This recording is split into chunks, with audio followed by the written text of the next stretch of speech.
The Dark Scrolls. The story begins in silence, a silence so heavy it feels like the breath of England itself has been stolen away. In the vast halls of Westminster, tapestries hang limp as if burdened by the weight of secrets.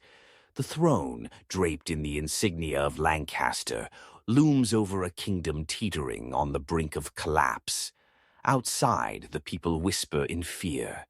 The markets are barren, the crown is drowning in debt, and the king, Henry VI of England, sits fragile and vacant, his eyes distant, his mind lost in a fog that even his closest courtiers cannot pierce. It is in this silence, this terrible stillness, that a queen begins to rise. Margaret of Anjou, a woman of French blood and fiery will, is about to make a bargain that will shake England to its very core. A bargain so scandalous that centuries later it still whispers through the corridors of history as both an act of desperate courage and ruthless ambition. Margaret had come to England as a young bride, barely more than a girl, bound by the political arrangements of men who saw in her marriage to Henry not love, but leverage. She was French, the daughter of René of Anjou, a man who wore crowns in name more than in substance, a dreamer of kingdoms he could scarcely control. Yet from her father Margaret inherited not weakness, but a certain relentless resilience, a capacity to survive even when all else crumbled. When she crossed the sea to England, her dowry was meager, her lineage not particularly glorious, and her groom, though a king, was already showing the fragility of mind that would later plunge the realm into chaos. But in the young Margaret there was fire. Her dark eyes carried a defiance that unsettled even seasoned courtiers. She understood, perhaps instinctively, that if she were to survive in this hostile land, she would need to wield power in her own right. And when England began to collapse around her, she did not shrink. She grasped for control with a force that would both define and damn her. The kingdom she inherited as queen was already fractured. England had bled itself dry in the long and fruitless wars against France, the so-called 100 Years' War that had left the treasury drained and the people weary. Territories once proudly claimed across the Channel were slipping away like sand between fingers. Normandy had been lost, Aquitaine threatened, and every defeat weighed like a stone upon the crown. The merchants of London murmured about the king's incompetence. The nobility grew restless as their estates weakened, and everywhere rumors swirled that God himself had turned his face from the house of Lancaster. It was a kingdom on the edge of ruin, and at its heart sat a king increasingly incapable of ruling. Henry VI was gentle, pious, almost saintly in his meekness, but he was no ruler for an age of wolves. His mind often broke, collapsing into episodes of complete withdrawal where he could neither speak nor recognize those around him. At times he stared into nothingness for months, leaving a void in governance that others scrambled to fill. Into this void Margaret stepped. Imagine the scene. The lords of England gathered in hushed council, their voices sharp with accusation, their eyes glancing always at the empty figure of their king. And then Margaret, slender but unyielding, rising to her feet. She spoke not with hesitation but with a clarity that belied her youth. She reminded them of their oaths, their duty to the crown, and though she was foreign, though she was a woman in a world ruled by men, she carried herself as if she alone bore the weight of England's survival. For many this was shocking. For some it was intolerable.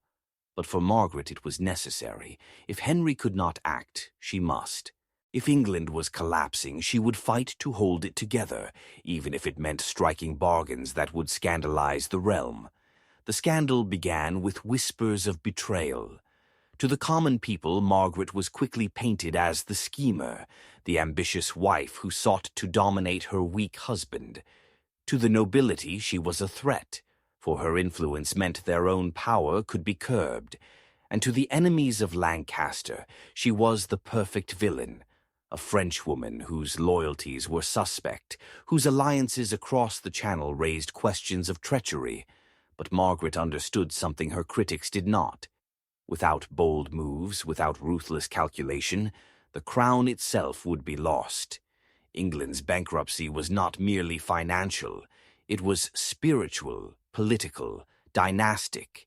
To rescue the kingdom, she would have to risk everything. The bargain that history would call scandalous was forged in the heat of this desperation. Henry, too meek to fight for his throne, had agreed to surrender lands in France as part of a truce, a move that enraged the nobility, for it seemed to undo generations of sacrifice. Margaret, though, pushed for the arrangement. She saw that England could not afford endless war.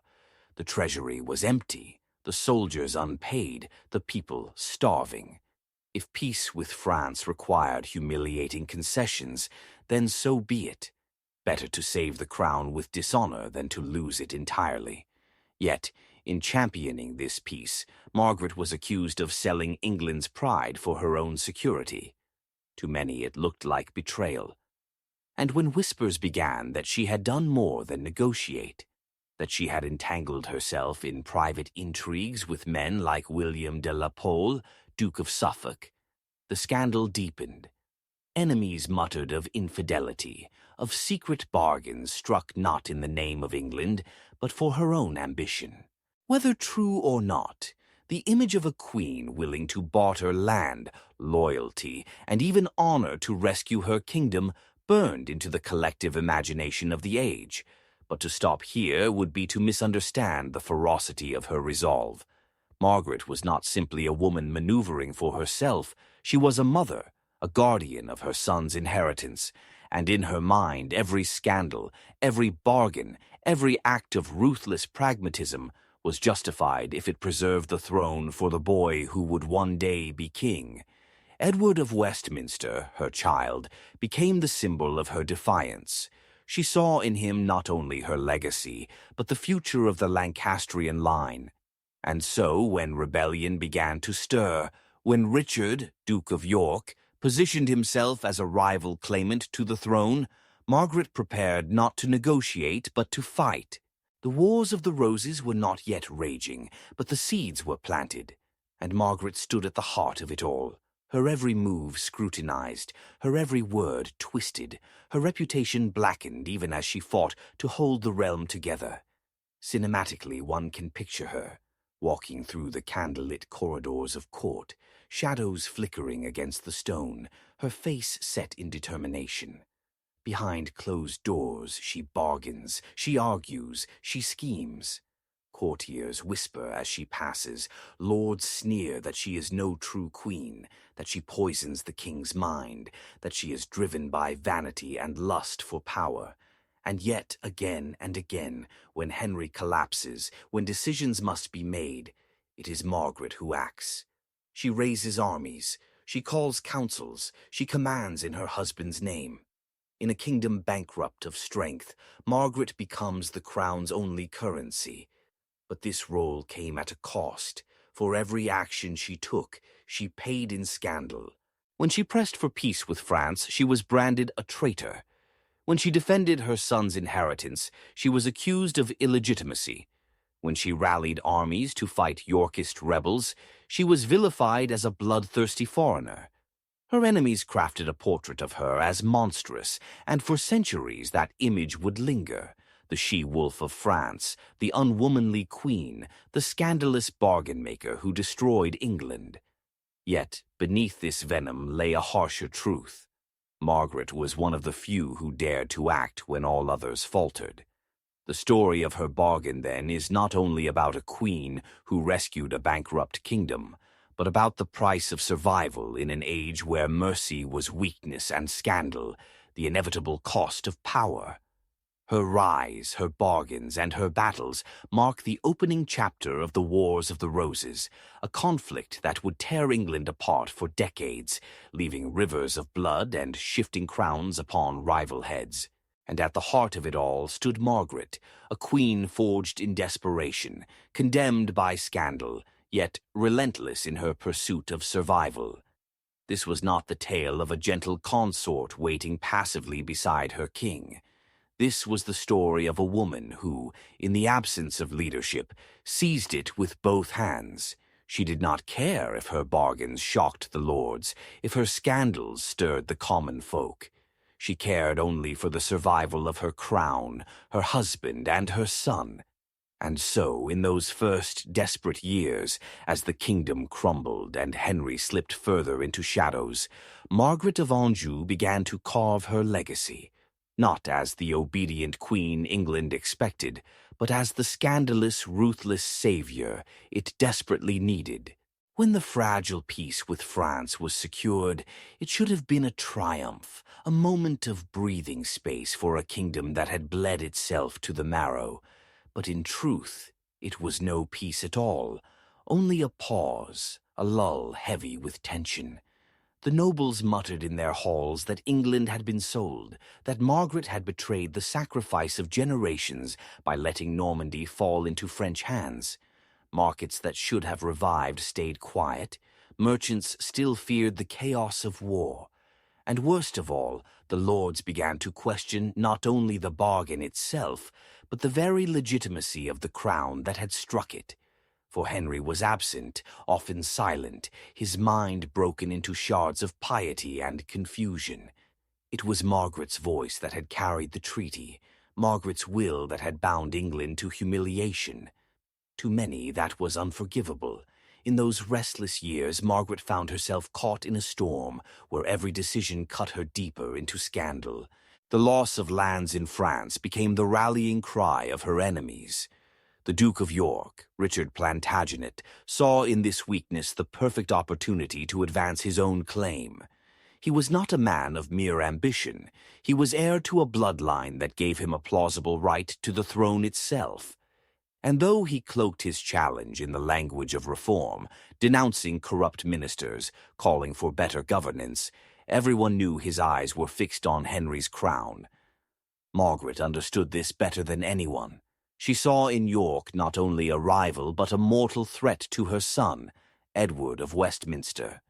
If Henry's crown could be seized, her boy's inheritance would vanish into the dust. And so, quietly but relentlessly, she began to gather allies. Cinematically, one can picture her, pacing in chambers lit by guttering candles, her hands clasped tightly, her advisors gathered around.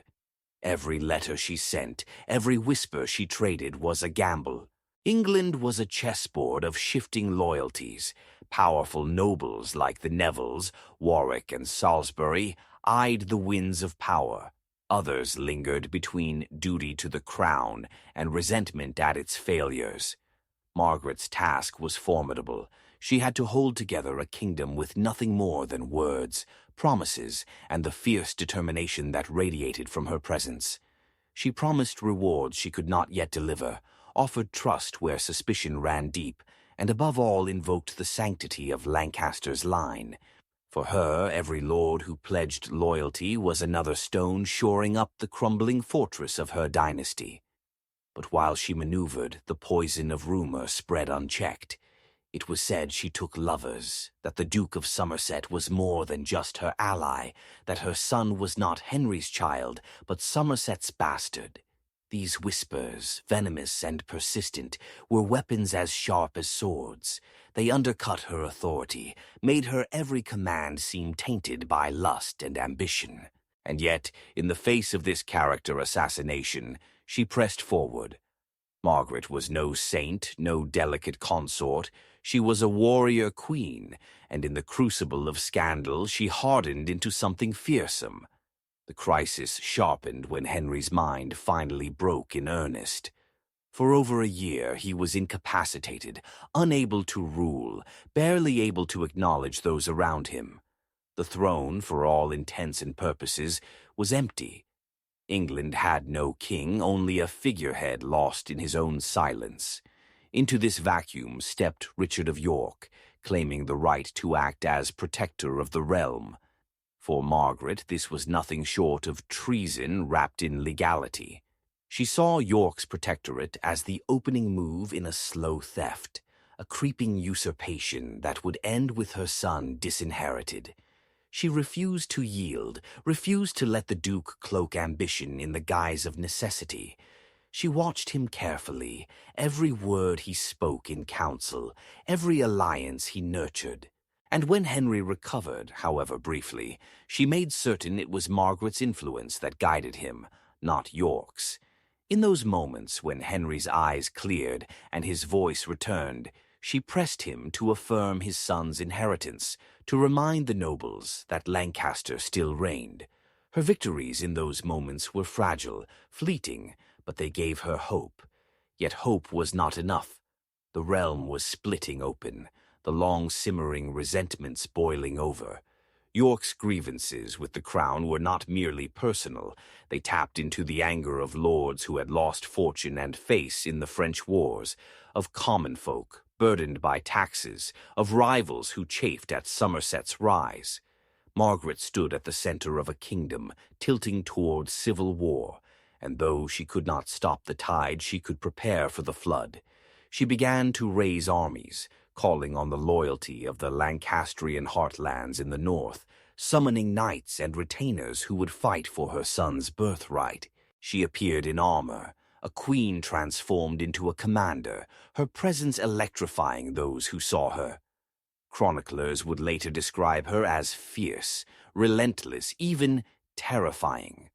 To her supporters, she was the lioness defending her cub. To her enemies, she was the she-wolf of France, a foreign scourge unleashing chaos upon England. The first battles of the Wars of the Roses erupted like sparks in dry tinder. At St. Albans in 1455, Yorkist forces clashed with those loyal to the crown. The result was shocking. The royal army, unprepared and poorly led, was routed. The Duke of Somerset, Margaret's close ally, was slain, and Henry himself was captured. For a moment it seemed as if York's star would ascend, his path to power unstoppable. But Margaret did not falter. She regrouped, rallied her allies, and prepared for the long war ahead. The scandal of defeat only hardened her resolve. If anything, she grew more dangerous, more willing to gamble everything. She understood that the struggle was not simply for territory or titles. It was for the very survival of her son's future. The cinematic frame widens. The countryside torn by raids, banners of white roses and red rising over mustering fields, villages caught in the tide of war. Margaret moves like a shadow across this landscape, her every journey fraught with danger. She negotiates with lords, inspires troops, schemes in council. She becomes less queenly and more like a general, a commander whose battlefield is as much political as martial. And with each passing year, the scandal of her bargain fades into the background, overshadowed by the greater scandal of civil war itself. England was bankrupt not only of money but of unity, and Margaret had become the embodiment of that fracture. Her enemies painted her in monstrous colors. They claimed she delighted in bloodshed, that she urged soldiers to acts of cruelty, that she sought vengeance rather than justice. They accused her of corrupting Henry, of turning him into a puppet for her ambitions. They mocked her as foreign, unfeminine, un-English. Yet behind this venom lay a recognition of her power. Margaret was feared because she was effective. She did not wither in the face of scandal. She weaponized it. If they called her ruthless, she embraced it. If they called her unwomanly, she showed them the steel of a queen who could command where men faltered. And so the war deepened. Margaret's forces clashed with Yorkist armies again and again, victories and defeats trading places like dice cast upon a table. At Wakefield in 1460, her cause surged. Richard of York himself was slain, his head displayed on the walls of York, with a paper crown mockingly placed upon it. For Margaret it was both triumph and warning. She had struck down her rival, but in doing so she had unleashed his heirs. Edward, the new Duke of York, would soon rise to challenge her with the vigor and charisma his father had lacked. The wheel of war turned, relentless, merciless. By now, Margaret was no longer merely defending a bankrupt kingdom. She was fighting for survival in a struggle that would define the fate of England for generations. The scandal of her early bargains, the whispers of infidelity and betrayal, seemed almost trivial compared to the rivers of blood now flowing across the land. But the memory lingered, shaping how chroniclers and rivals alike described her. They would forever tie her name to scandal, to ruthless bargains, to the image of a queen who sacrificed honor for power. And yet, to her loyalists, she remained the lioness, the warrior mother who had dared to fight when all others cowered. The cinematic close of this act is stark. Margaret standing on a battlefield at dusk, the air heavy with smoke and the cries of the wounded. Her armor is dented, her banner tattered, but her eyes burn with undiminished fire. She knows the war is far from over. She knows her enemies are relentless. But she also knows this: she will never stop, never yield, never surrender her son's inheritance. If England must burn, then it will burn, and she will stand amid the flames as queen. The battlefield at Wakefield had seemed, for one fleeting moment, like vindication. Richard of York, her most dangerous rival, was dead. His head, mocked with a paper crown, stared down from the walls of York as if to declare to England that Margaret had triumphed. Yet victories in civil war are illusions, shadows that flicker and vanish with the turning of the tide. Margaret knew this truth all too well. She had struck York down, but in doing so she had created martyrs. His son, Edward, young and radiant with ambition, now stood poised to seize what his father could not. In him the Yorkist cause found not only a leader, but a figure of charisma and strength that Margaret herself dreaded. She could feel it in the shifting winds of loyalty, the uneasy silence of lords who once swore to her, and now whispered of Edward's promise. Her triumph was only a prelude to greater peril. The clash came swiftly. In early 1461, Margaret's armies, fierce and swollen with northern levies, met Edward's Yorkist forces at Towton. It was the bloodiest battle England had ever seen, fought in a snowstorm that turned fields into rivers of crimson slush. Chroniclers would later say the snow ran red for days, corpses piled so high that men stumbled over them as they fought. Margaret, though not on the field itself, was there in spirit. Her commands had mustered this army. Her determination drove it forward. She believed, desperately, that if Edward could be crushed here, her son's future would be secure. But fate was merciless. The Yorkists triumphed, their victory decisive and brutal. Henry and Margaret were forced to flee, their crown torn from them, their cause shattered. Edward rode into London and was crowned Edward IV. The Lancastrian dynasty, Margaret's very life's purpose, seemed extinguished.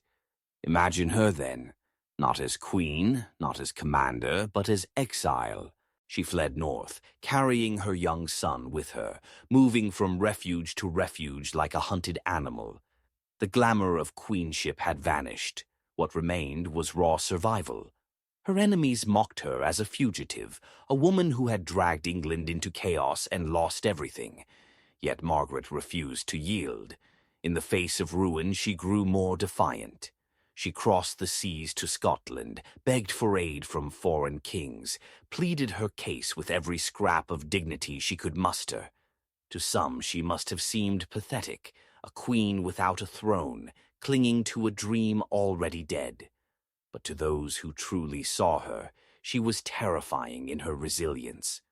Most would have surrendered, accepted exile, let the tide of history roll past. Margaret did not.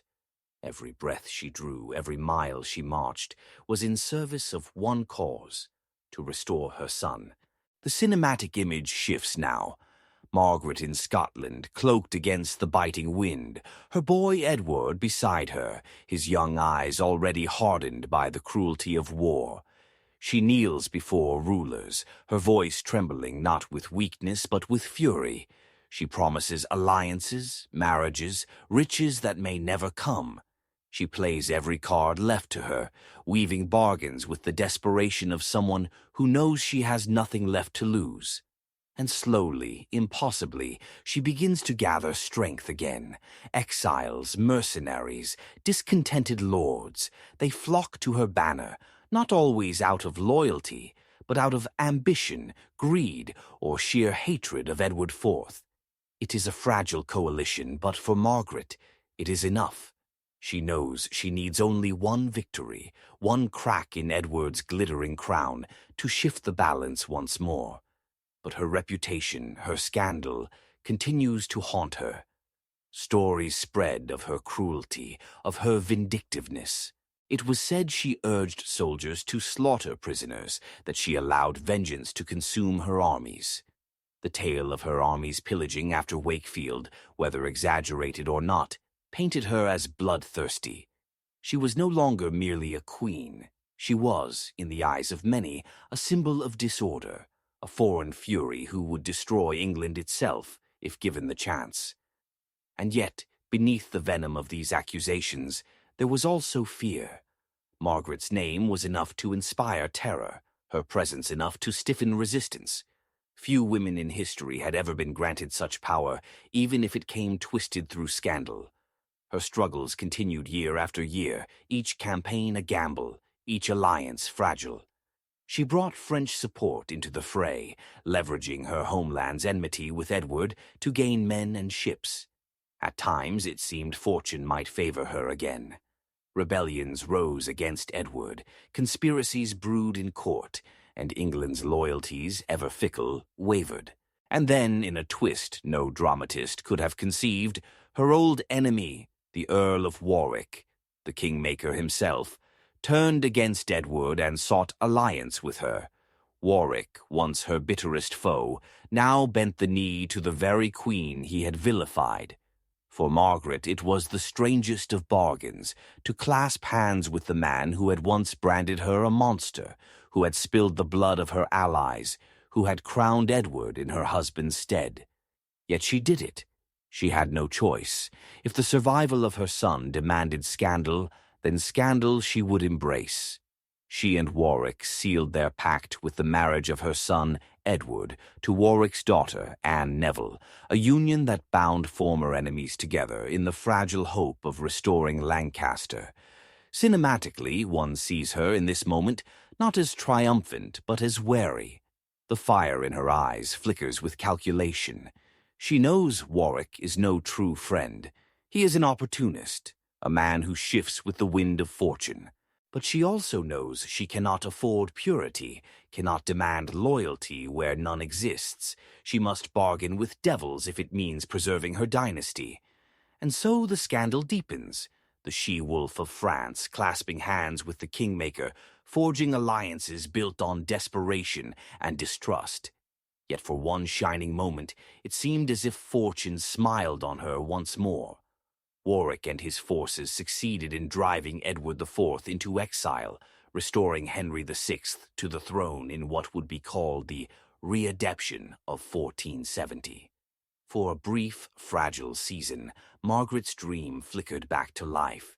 Her husband was king again, her son once more the heir apparent. It seemed as if all her sacrifices, all her bargains, had been vindicated. But history is merciless. Edward IV was not a man to remain in exile long. Charismatic, ruthless, and decisive, he returned with fresh strength, rallying his supporters and reclaiming his throne with ferocious speed. Warwick fell, slain at Barnet, and with him crumbled the fragile scaffolding of Margaret's hopes. She landed in England too late, her armies weary, her son still untested. And then came the final tragedy, the climax of all her struggles, the Battle of Tewkesbury in 1471. Margaret's forces were crushed, her son Edward, the boy for whom she had sacrificed everything, the very heart of her defiance, was slain. Accounts differ on how he died. Some say he was cut down on the battlefield, others that he was captured and executed before Edward IV himself.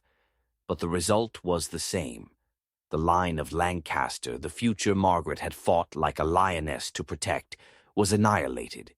Picture her then, Margaret of Anjou, once queen, once warrior, once mother of a king-to-be. She was dragged before Edward IV in defeat, her face pale, her body broken by grief. The fire that had burned in her for decades seemed snuffed out in that moment. Her son, her reason, her cause, gone. She was a prisoner, a relic of a lost war, a queen without crown, husband, or child. In the eyes of her enemies, justice had been served. The she-wolf was caged, her scandals avenged. But in truth, it was tragedy. For all her flaws, for all the ruthless bargains she had struck, Margaret of Anjou had been driven not by vanity, but by a mother's desperation to secure her child's inheritance. And now, in the ashes of war, she was left with nothing. The cinematic close of Part 3 lingers on this image. Margaret in captivity, her hands clasped in her lap, her gaze distant. Outside, England celebrates Edward IV's triumph, the streets filled with feasts and banners. But in the silence of her cell, there is only grief, only the echo of a life consumed by struggle. She is still alive, but her story has curdled into legend, twisted by scandal and defeat. She had dared to bargain with kings, dared to lead armies, dared to defy the order of her age. And for that, history would remember her as monstrous, as scandalous, as dangerous. But behind those words lies a more haunting truth. Margaret of Anjou was a woman who loved too fiercely, who fought too desperately, and who paid with everything she had. The silence after Tewkesbury was different from the silences that had haunted Margaret before. This was not the quiet before a storm, not the tense hush of a kingdom on the brink of war. It was the silence of finality, of endings. On that dreadful May Day in 1471, as the clash of arms faded and the moans of the dying carried over the fields, Margaret's world had ended. Her son Edward, the child for whom she had bargained, schemed, and fought with the ferocity of a lioness, lay dead. His blood had soaked into the soil of England, sealing forever the fate of the Lancastrian cause. There could be no more future, no more hope. The dynasty she had sacrificed everything to preserve was extinguished in a single cruel moment. She, the once fearsome queen, was reduced to nothing more than a mother bereft, a prisoner in enemy hands. The chroniclers record her capture with a cold efficiency, as though noting the fall of any defeated noble. But imagine her face as soldiers seized her, dragging her into the presence of Edward IV. She was no longer the commanding queen who had once stood before lords and demanded their loyalty. Her body sagged beneath the weight of exhaustion and grief. Her eyes, which had once blazed with relentless purpose, stared hollow into nothing. The boy she had raised, shielded, exalted as the future of Lancaster, had been butchered before her. There are stories, half legend, half rumor, that Edward IV himself confronted the young prince, demanded to know how he dared claim the crown, and that Edward of Westminster answered with proud defiance before being struck down. If true, Margaret must have carried those words like daggers in her heart, the last echo of her son's courage mingling with the horror of his death. For her enemies, this was victory. For Margaret, it was the annihilation of her soul. As she stood before Edward IV, her conqueror, the scene must have seemed grotesque. Here was the man who had torn everything from her, her crown, her husband's throne, her son's life. She, the scandalous Queen of England, the she-wolf of France, reduced to a broken figure at his mercy. Edward spared her life, perhaps seeing no need to kill what was already shattered. Instead, she was paraded as a trophy, a living emblem of Lancastrian defeat. She was taken first to London, a prisoner of her enemy, and then confined in the Tower, the very place where so many royal prisoners had waited for the end. The Tower was more than a prison. It was a symbol, a reminder to England that the wars were over and the victors had triumphed. And within those grey stone walls, Margaret sat, a queen without crown or family, her every breath heavy with the weight of failure. Yet even in defeat, she remained a figure of fascination. The people whispered about her, about the scandal of her bargains, the ferocity of her battles, the pitilessness with which she had pursued her cause. To some, she was monstrous, an unwomanly fury who had drenched England in blood. To others, she was pitiable, a woman destroyed by the cruelty of fate, stripped of all she had loved. In truth, she was both, at once the lioness and the broken mother, the scandalous queen and the tragic exile. Her enemies sought to erase her, to reduce her to silence, but her very survival kept her legend alive. In the months that followed, the Lancastrian collapse became complete. Henry VI, long a prisoner and a shadow of a king, was quietly murdered in the Tower, most likely on Edward IV's orders. The chroniclers spoke of melancholy or God's will, but everyone knew the truth. Henry's death was necessary to seal Yorkist power. With him gone and her sons slain, Margaret was the last living remnant of a cause now obliterated. She too would have died had Edward wished it. But instead she was kept alive, a relic more useful in chains than in a grave. For 5 long years she languished in captivity, her once indomitable spirit ground down by the slow torture of hopelessness. The courts that had once echoed with her commands were silent. The armies she had once raised were scattered. The allies she had once bargained with were gone or dead. She had no more cards to play, no more bargains to strike. The game was over. Cinematically, the image of her in these years is stark. A woman once radiant with power, now hunched in the dim light of a cell, her hands folded in her lap, her face lined with sorrow. Her hair, once dark and full, streaked with gray, her voice softened to whispers. She who had terrified her enemies now terrified no one. She was forgotten by most, her name mentioned only as a warning, a lesson in the dangers of ambition. And yet, even in this decay, she remained a figure of profound tragedy. Every stone of her prison walls seemed to echo with the ghosts of her past, the council chambers where she had defied nobles, the battlefields where she had urged men forward, the royal nurseries where she had cradled her son. All gone, all lost, and still she breathed. Her release came not from mercy but from politics. In 1475, Edward IV, secure enough on his throne to dispense with magnanimity, agreed to a treaty with Louis XI of France. Part of the bargain was Margaret's release, ransomed back to her homeland. For 20 years she had been England's queen, its scandal, its fury. Now she was cast aside, sent back across the Channel like so much spoiled cargo. She returned to France a widow, childless, landless, penniless. No longer a queen, no longer a mother of kings, simply Margaret, a woman broken by history. Louis XI, ever the calculating spider of Europe, gave her a pension and little else.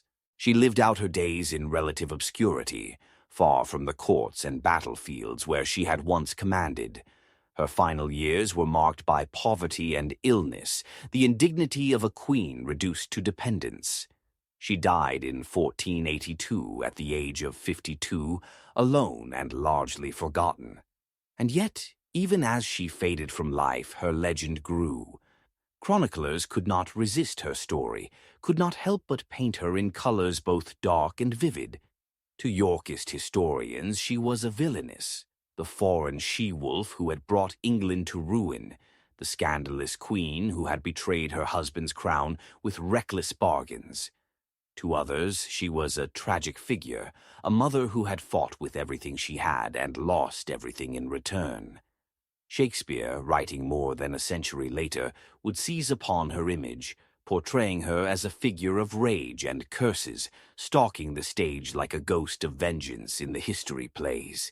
Her name became synonymous with scandal, ambition, and fury. But beneath the caricatures, the truth remained far more complex. For Margaret of Anjou was not a monster, nor was she merely a victim. She was a woman born into a world where power was currency, where kings were expected to be warriors, and where weakness was punished with extinction. She married a man who could not rule, and into that void she stepped, not because she sought scandal, but because she had no choice. Her bargains, scandalous though they appeared, were the desperate measures of a queen trying to hold together a kingdom already collapsing. Her ruthlessness was not vanity but necessity, and her downfall was not merely her own. It was the downfall of Lancaster itself, a dynasty consumed by the brutal tides of civil war. The cinematic close of this act is not of battles or councils, but of a quiet French estate, where a woman once feared across England sat in silence, her eyes turned to the past. Perhaps she thought of Henry, gentle and broken, whose crown had been too heavy for his head. Perhaps she thought of her son Edward, proud and doomed, whose last defiance had cost him his life. Perhaps she thought of herself, the bargains struck, the scandals endured, the endless struggle that had defined her. And perhaps she wondered if it had all been worth it, if history would ever see her as more than the monster her enemies painted. In that silence there is no answer. There is only the shadow of a queen who had once defied the world and paid the ultimate price. The woman who died in France in 1482 left behind no kingdom, no dynasty, no son to inherit her struggle. Margaret of Anjou passed into the shadows, a broken exile whose last years had been spent in obscurity, stripped of the crown she had once fought so fiercely to protect. Yet even as her body was laid to rest, her story refused to die. It lingered, whispered in chronicles, twisted in legend, immortalized in plays and pamphlets. For England, still reeling from the Wars of the Roses, Margaret became something more than a queen. She became a symbol of scandal, of ruin, of the dangerous power of women who refused to stay silent. In the decades after her death, as the Tudors rose to power and sought to reshape the narrative of civil war, Margaret's image hardened.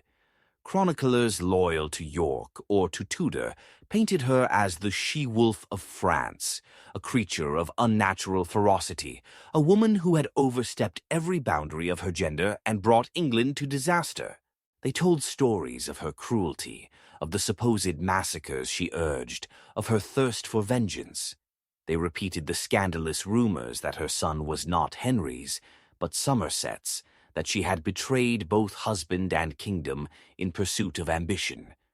For them, Margaret was not tragic but monstrous, a cautionary tale of female power gone awry. And in this image they found a convenient villain for the chaos of the Wars of the Roses. If England had bled for decades, if kings had fallen and families had been destroyed, surely it was easier to blame the foreign queen than to admit the greed and ambition of English lords themselves. Yet, beneath this smear campaign, the truth remained more complicated. Even her enemies could not deny her courage, her persistence, her refusal to surrender. They might call her monstrous, but they also admitted she was formidable. Few women in medieval Europe had ever wielded such direct political and military power. Fewer still had stood at the center of dynastic war, commanding armies, forging alliances, and shaping the fate of kingdoms. For every accusation of scandal, there was also awe. Margaret had done what many men could not. She had fought relentlessly, year after year, for her cause, even when all seemed lost. The legend of Margaret of Anjou grew most vividly in literature. More than a century after her death, William Shakespeare gave her a voice that would echo through the ages. In his Henry's Six Plays and in Richard III, Margaret appears not as a broken exile but as a fury, a prophetess of doom, stalking the stage with curses that fall like daggers on her enemies. Shakespeare's Margaret is terrifying, a woman who embodies both grief and vengeance, who spits venom at the Yorkists and haunts them with her rage. Historically, by the time of Richard III's rise, Margaret was long dead in France. But Shakespeare resurrected her, placing her on the stage as a living ghost of Lancastrian wrath, a woman whose curses seemed to shape destiny itself. It was art, not history, but it sealed her image forever. Generations would remember Margaret not as a desperate mother, but as the she-wolf of France, a figure of dark grandeur who stood outside the bounds of womanhood and reveled in destruction.